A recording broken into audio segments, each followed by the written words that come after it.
Dear students, आज हम oxidation reaction देखेंगे एल्डिहाइड्स और कीटोन्स के चैप्टर। सबसे पहले हम यहाँ पर देखते हैं कि ऑक्सीडेशन ऑफ एल्डिहाइड, जब हम एल्डिहाइड का ऑक्सीडेशन करते हैं तो हमारे पास में कार्बोक्सिलिक एसिड जनरेट होते हैं। जितने कार्बन आइटम का यहाँ पर एल्डिहाइड लोगे उतने ही कार्बन आइटम का कार्बोक्सिलिक एसिड जनरेट हो जाएगा।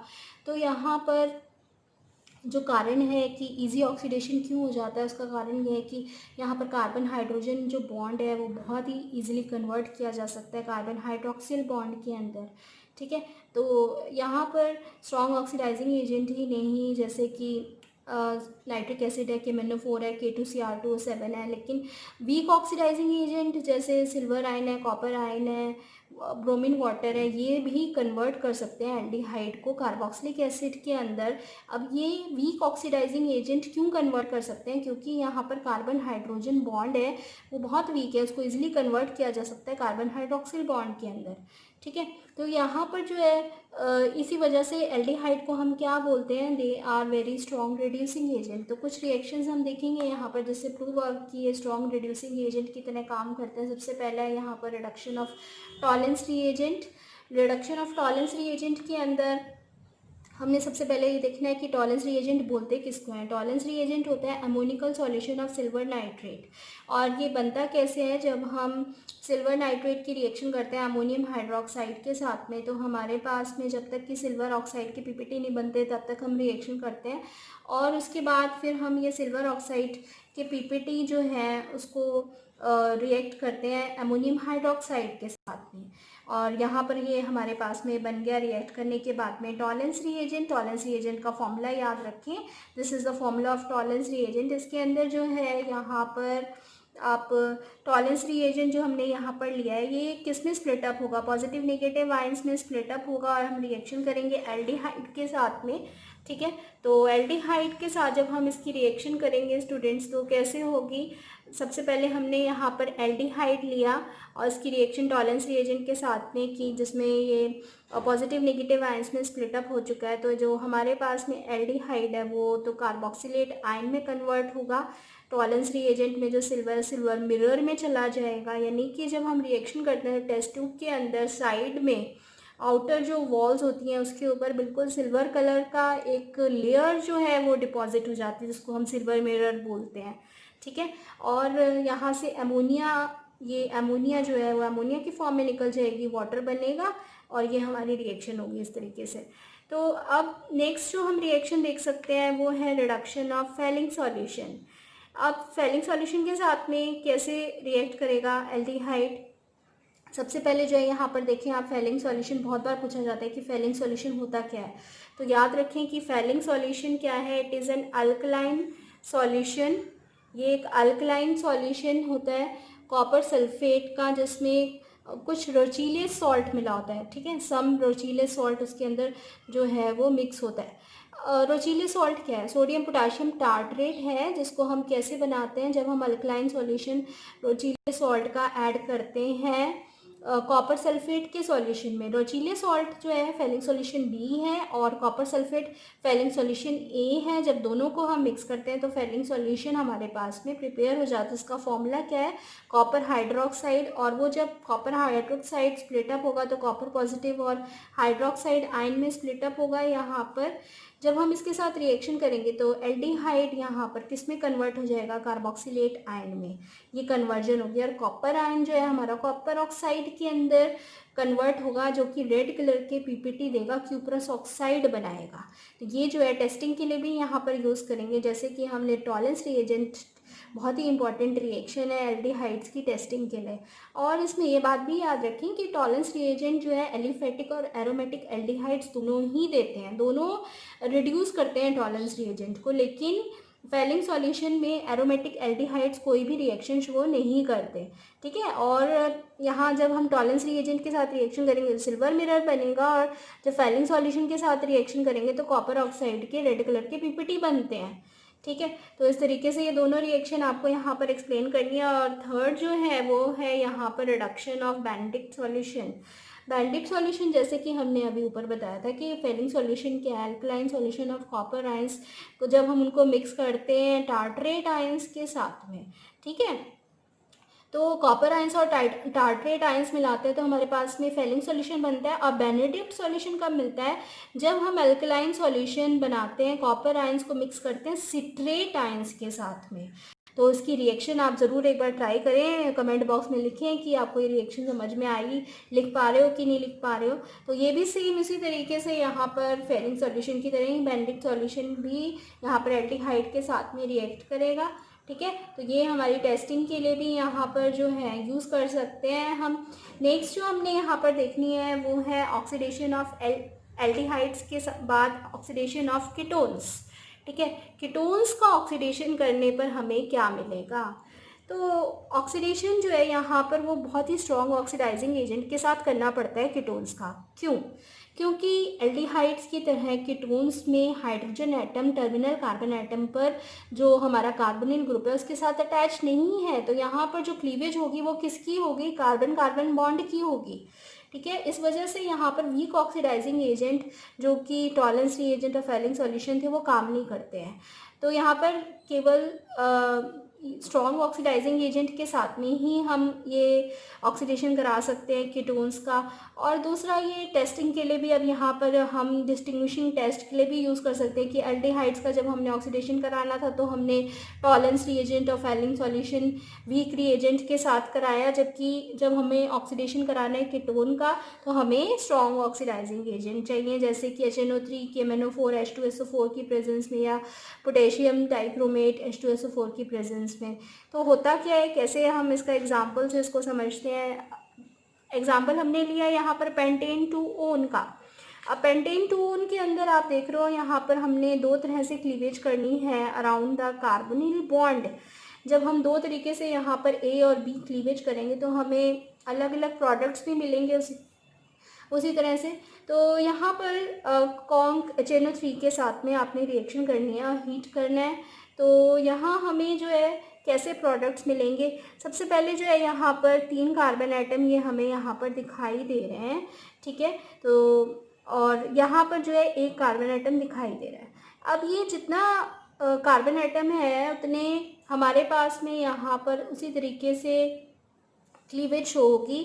सबसे पहले जो है हम यहाँ पर देखते हैं ए क्लीवेज के अंदर यहाँ पर क्या कंपाउंड बनेगा स्टूडेंट्स? CH3COH, क्योंकि ए से क्लीव हो रहा है CH3COH बन गया है। ठीक है, तो नेक्स्ट जो है यहाँ पर ये हमारे पास में 3 कार्बन एटम का कार्बोक्सिलिक एसिड जनरेट होगा, 2 कार्बन एटम का कार्बोक्सिलिक एसिड जनरेट होगा क्योंकि ए के थ्रू हमने यहाँ पर क्लीवेज किया है। और जब हम बी के थ्रू क्लीवेज करेंगे तो एक कार्बन एटम का कार्बोक्सिलिक एसिड जनरेट होगा और 4 कार्बन एटम का कार्बोक्सिलिक एसिड जनरेट होगा, यानी ब्यूटाइरिक एसिड बनेगा यहाँ पर और फॉर्मिक एसिड बनेगा। तो ये जो है हमारे पास में 4 कंपाउंड बनेंगे जब हम ए और बी के थ्रू क्लीवेज करेंगे। अब इसमें से मेजर और माइनर प्रोडक्ट्स कौन से हैं? जो ए क्लीवेज है हमारी यहाँ पर, यानी कि जो हमने यहाँ पर बनाए एसिटिक एसिड और प्रोपेनोइक एसिड, ये दोनों हैं हमारे मेजर प्रोडक्ट्स। अब ऐसा यहाँ पर क्यों हुआ? ये मेजर प्रोडक्ट्स जो हैं बने हैं और ब्यूटाइरिक एसिड और फॉर्मिक एसिड हमारे यहाँ पर क्या बने हैं? माइनर प्रोडक्ट बने हैं। ऐसा क्यों? ठीक है, तो ये देखते हैं।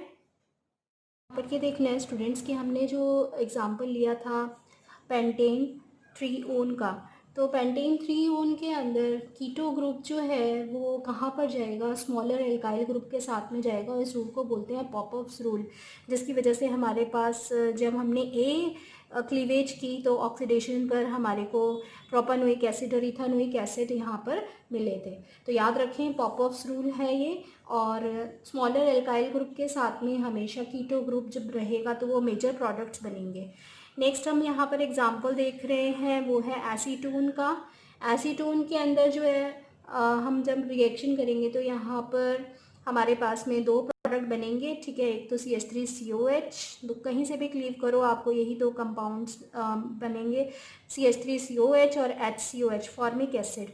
और जो फॉर्मिक एसिड है वो हमें क्या देगा? कार्बन डाइऑक्साइड और वाटर देगा। ठीक है, ऑक्सीडेशन करने पर।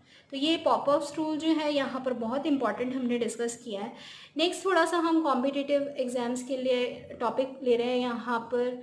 उसके अंदर हम एग्जांपल्स लेंगे कुछ जिसमें एल्डिहाइड्स और कीटोन्स के अंदर मिथाइल या मिथाइलिन ग्रुप जब कार्बोनिल ग्रुप के साथ में आ जाता है तो वो ऑक्सीडेशन जब हम करते हैं सिलीनियम डाइऑक्साइड के साथ रूम टेम्परेचर पर तो हमें अल्फा डाई कार्बोनिल कंपाउंड्स देते हैं।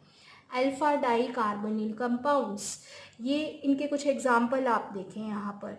सबसे पहला हमने एग्जाम्पल एसीटल्डिहाइड का लिया, उसकी रिएक्शन करी है सिलीनियम डाइऑक्साइड के साथ में रूम टेम्परेचर पर। जब हम यहाँ पर ऑक्सीडेशन करेंगे तो हमारे पास में ये अल्काइल ग्रुप है which is adjacent to this carbonyl group, ये ऑक्सीडाइज किस में हो जाएगा, CHO ग्रुप के अंदर। और CHO क्या होता है, ग्लाइऑक्सिल विद वाटर एंड सिलीनियम हमारे पास में यहाँ पे प्रोडक्ट बन जाएगा। ठीक है, नेक्स्ट जो हमने यहाँ पर रिएक्शन देखनी है वो है एसीटोन की विद सिलीनियम डाइऑक्साइड। एसीटोन की जब हम रिएक्शन करेंगे तो यहाँ पर जो है हमारे पास में दो एल्काइल ग्रुप लगे हुए हैं कार्बोनिल के दोनों तरफ। तो इसमें क्या होगा कि हमारे पास अल्फा डाई कार्बोनिल कंपाउंड बनना है। एक CHO तो हमारे पास में ये CH3 का बन जाएगा और एक CO यहाँ पर प्रेजेंट है। ठीक है, तो ये हमारे पास में कन्वर्ट हो गया CH3CO CHO में, क्योंकि हमें बनाना है अल्फा डाई कार्बोनिल कंपाउंड। तो दो कार्बोनिल कंपाउंड एडजेसेंट पोजीशन में होने चाहिए। और जब हमारे पास में ये CO ग्रुप तो प्रेजेंट है और CH3 ग्रुप CHO में कन्वर्ट हो जाएगा तो मिथाइल ग्लाइऑक्सिल कंपाउंड यहाँ पर बन जाएगा। नेक्स्ट हमने यहाँ पर एग्जांपल देखना है स्टूडेंट्स, वो है C6H5COCH2 C6H5। इसकी हम रिएक्शन करेंगे सिलीनियम डाइऑक्साइड के साथ में। तो यहाँ पर जो है इसी तरीके से कन्वर्जन होगा। कैसे होगा, यहाँ पर भी हमारे पास में एक कार्बोनिल है और साथ में मिथाइलिन ग्रुप प्रेजेंट है। तो मैंने आपको पहले ही बताया था कि मिथाइल या फिर मिथाइलिन ग्रुप जो भी एडजेसेंट होगा कार्बोनिल के वो ऑक्सीडाइज हो जाएगा किसमें, CO ग्रुप के अंदर। ठीक है, ऑक्सीडेशन उसका होगा। तो यहाँ पर मिथाइलिन का ऑक्सीडेशन होगा CO के अंदर। तो ये हमारे पास में कंपाउंड बन गया, इसका नाम है बेंजिल। बेंजिल कंपाउंड बना है with selenium and water. Next हम एग्जाम्पल देख रहे हैं साइक्लोहेक्सानोन का। साइक्लोहेक्सानोन जो है वो हमारे को यहाँ पर देखो, ये CH2 है, ये CH2 है, कोई भी CH2 ले लो, दोनों ही सेम है। तो CH2 जो ग्रुप है वो किस में ऑक्सीडाइज हो जाएगा, एडजेसेंट पोजीशन का आपको CH2 लेना है, किस में ऑक्सीडाइज हो जाएगा, CO ग्रुप के अंदर। तो ये कंपाउंड हमारे पास में बना है, इसका नाम है cyclohexane 1,2 dione with selenium and water. Next हम यहाँ पर रिएक्शन करने वाले हैं स्टूडेंट्स, वो है oxidation of methyl ketones with sodium hypohalide. Sodium hypohalide अब क्या होता है और ये कैसे बनाएंगे हम, जब NaOH की रिएक्शन करते हैं किसी भी क्लोरीन के साथ, ब्रोमीन या आयोडीन यानी हेलोजन के साथ में आपने रिएक्शन करनी है यहाँ पर, तो हमारे पास में बनता है सोडियम हाइपोहैलाइड और ये रिएक्शन कहलाती है हेलोफॉर्म। हेलोफॉर्म रिएक्शन के अंदर याद रखें कि एल्डिहाइड्स और कीटोन्स वही हेलोफॉर्म की रिएक्शन शो करेंगे जिसके अंदर मिनिमम हमारे पास में यहाँ पर C double bond O CH3 group होना चाहिए। इस कार्बन के साथ में हाइड्रोजन या एल्काइल ग्रुप कुछ भी हो सकता है।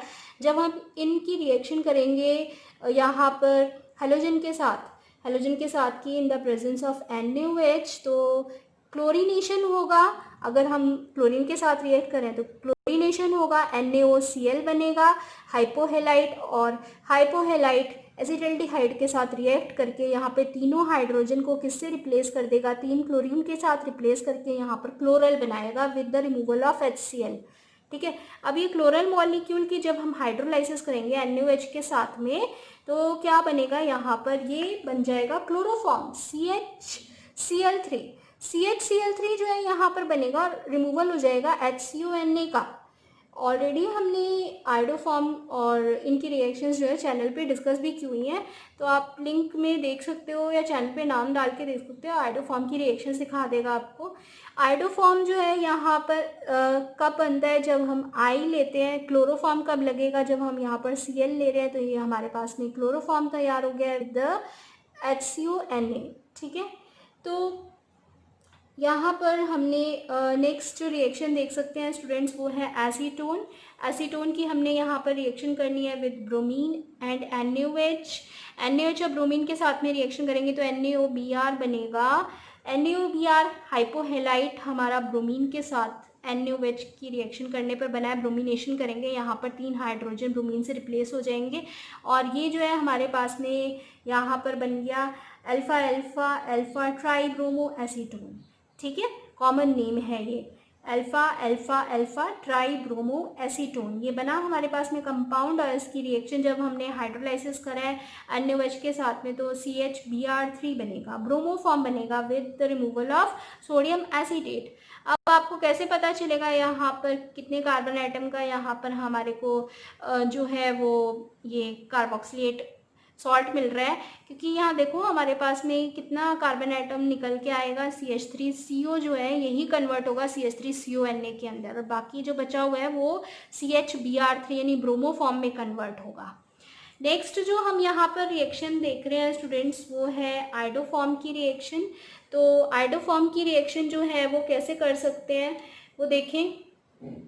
सबसे पहले जो है हमें यहाँ पर रिएक्शन करनी है एसिटल्डिहाइड की विद आयोडीन।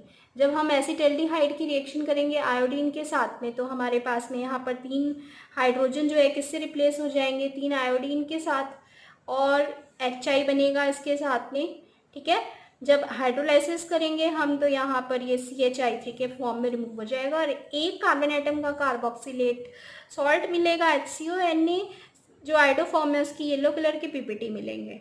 ठीक है, और जब हम इसकी रिएक्शन यहाँ पर करते हैं किसके साथ में, एसीटोन के साथ, तो एसीटोन के साथ रिएक्शन करेंगे आयोडीन की तो सिमिलरली यहाँ पर भी 3 हाइड्रोजन जो है आयोडीन से रिप्लेस होंगे और जब हम इसका हाइड्रोलाइसिस करेंगे, हाइड्रोलाइसिस करने पर ये अलग हो जाएगा CHI3 और 2 कार्बन आइटम का हमारे पास में सोडियम कार्बोक्सिलेट सॉल्ट मिलेगा। ठीक है, तो ये जो है यहाँ पर इस तरह से कंपाउंड्स बनते हैं स्टूडेंट्स। नेक्स्ट हम यहाँ पर जो रिएक्शन देख रहे हैं स्टूडेंट्स वो है ट्रांस 3 मिथाइल पेंट 3-ene-2-on। इस तरह का हमने यहाँ पर कीटोन लिया जिसके अंदर डबल बॉन्ड प्रेजेंट है। ठीक है, तो डबल बॉन्ड के साथ में यहाँ पर कार्बोनिल जो है एडजेसेंट पोजीशन में प्रेजेंट है। जब हम इसकी रिएक्शन करेंगे हेलोफॉर्म रिएक्शन के लिए तो यहाँ पर सोडियम हाइपोहेलाइड के साथ रिएक्शन करिए फिर हाइड्रोलाइसिस करा। यहाँ पर ये बात आपको देखनी है कि डबल बॉन्ड जो वो इंटैक्ट रहेगा, कोई भी यहाँ पर रिएक्शन नहीं होगी, डबल बॉन्ड एज सच यहाँ पर बना रहेगा। और जो हमारे पास में एल्काइल ग्रुप है कार्बोनिल के साथ में ये जो है कन्वर्ट हो जाएगा यहाँ पर कार्बोक्सिलेट यानी कि O negative Na positive ion के अंदर। ठीक है, तो यहाँ से जो है हमारा जो CH3 निकला है वो हमारे को देगा CHCl3 यानी क्लोरोफॉर्म, क्योंकि हमने यहाँ पे क्लोरीन के साथ में रिएक्शन करी तो क्लोरोफॉर्म बन जाएगा। तो अब इसके अंदर जो है हमने ये आइडोफॉर्म टेस्ट जो है बहुत ही इंपॉर्टेंट टेस्ट है एल्डिहाइड्स और कीटोन्स की रिएक्शंस के लिए टेस्टिंग के लिए। यहाँ पर येलो PPT आइडोफॉर्म के बनते हैं जिनको आइडोफॉर्म टेस्ट भी कहते हैं और कंपाउंड जिनके अंदर CH3CO ग्रुप प्रेजेंट हो या फिर CH3CHOH ग्रुप प्रेजेंट हो, ये वाली हमने टॉपिक भी ऑलरेडी चैनल पे डिस्कस किया हुआ है आइडोफॉर्म टेस्ट के नाम से, वो भी आप जाके देख सकते हो। तो इनको अगर हम 2 ग्रुप्स देखें CH3CO या CH3CHOH, इन दोनों ग्रुप को भी इजीली ऑक्सीडाइज किया जा सकता है CH3CO ग्रुप में।